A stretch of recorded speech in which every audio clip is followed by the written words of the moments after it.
April 9ರಂದು 2 ಕ್ಷೇತ್ರಗಳ ಉಪಚುನಾವಣೆಯ ವಿಚಾರವಾಗಿ ಬೆಂಗಳೂರಲ್ಲಿ ಸಚಿವ ರಾಮಲಿಂಗಾರೆಡ್ಡಿ ಪ್ರತಿಕ್ರಿಯೆ ಕೊಟ್ಟಿದ್ದಾರೆ. ಏಪ್ರಿಲ್ 9ರಂದು 2 ಕ್ಷೇತ್ರಗಳ ಉಪಚುನಾವಣೆ ಇದೆ. ಈ ಒಂದು ವಿಚಾರವಾಗಿ ಬೆಂಗಳೂರಲ್ಲಿ ಸಚಿವ ರಾಮಲಿಂಗಾರೆಡ್ಡಿ ಪ್ರತಿಕ್ರಿಯೆ ನೀಡಿದ್ದಾರೆ. ನಾವು 2 ಕ್ಷೇತ್ರಗಳಲ್ಲೂ ಗೆದ್ದೇ ಗೆಲ್ಲುತ್ತೇವೆ ಎನ್ನುವಂತಹ ಭರವಸೆಯ ಮಾತುಗಳನ್ನಾಡಿದ್ದಾರೆ.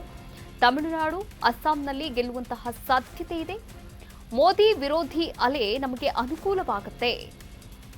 ಮೋದಿ ದೇಶದ ಹಿತಾಸಕ್ತಿಯನ್ನ ಬಲಿ ಕೊಟ್ಟಿದ್ದಾರೆ. ಮೋದಿಯವರ ಜನಪ್ರಿಯತೆ ಇದೀಗ ಕಡಿಮೆಯಾಗಿದೆ. ಎಫ್ಸ್ಟೀನ್ ಫೈಲ್ಸ್ನಿಂದಾಗಿ ಜನಪ್ರಿಯತೆ ಕಡಿಮೆಯಾಗಿದೆ. ಇಂಡಿಯಾ ಕೂಟಕ್ಕೆ ಇದು ಅನುಕೂಲ ಆಗುತ್ತೆ ಎನ್ನುವಂತಹ ಮಾತುಗಳನ್ನಾಡಿದ್ದಾರೆ ರಾಮಲಿಂಗಾರೆಡ್ಡಿ ಅವರು. ಬೆಂಗಳೂರಲ್ಲಿ ಸಚಿವ ರಾಮಲಿಂಗಾರೆಡ್ಡಿ ಕುರಿತಂತೆ ಪ್ರತಿಕ್ರಿಯೆ ನೀಡಿತು. ಇನ್ನು ನಾವು 2 ಕ್ಷೇತ್ರಗಳಲ್ಲೂ ಕೂಡ ಗೆದ್ದೇ ಗೆಲ್ತೇವೆ. ತಮಿಳುನಾಡು ಮತ್ತು ಅಸ್ಸಾಂನಲ್ಲಿ ಗೆಲ್ಲುವಂತಹ ಸಾಧ್ಯತೆ ಇದೆ. ಮೋದಿ ವಿರೋಧಿ ಅಲೆ ನಮಗೆ ಅನುಕೂಲಕರ ಒಂದು ಪರಿಸ್ಥಿತಿಯನ್ನ ನಿರ್ಮಾಣ ಮಾಡಿಕೊಡುತ್ತೆ. ಮೋದಿ ದೇಶದ ಹಿತಾಸಕ್ತಿಯನ್ನ ಬಲಿ ಕೊಟ್ಟಿದ್ದಾರೆ ಎನ್ನುವಂತಹ ಮಾತುಗಳನ್ನಾಡಿದ್ದಾರೆ. ಏಪ್ರಿಲ್ ತಿಂಗಳಲ್ಲಿ ಚುನಾವಣೆ ಆಗುತ್ತೆ.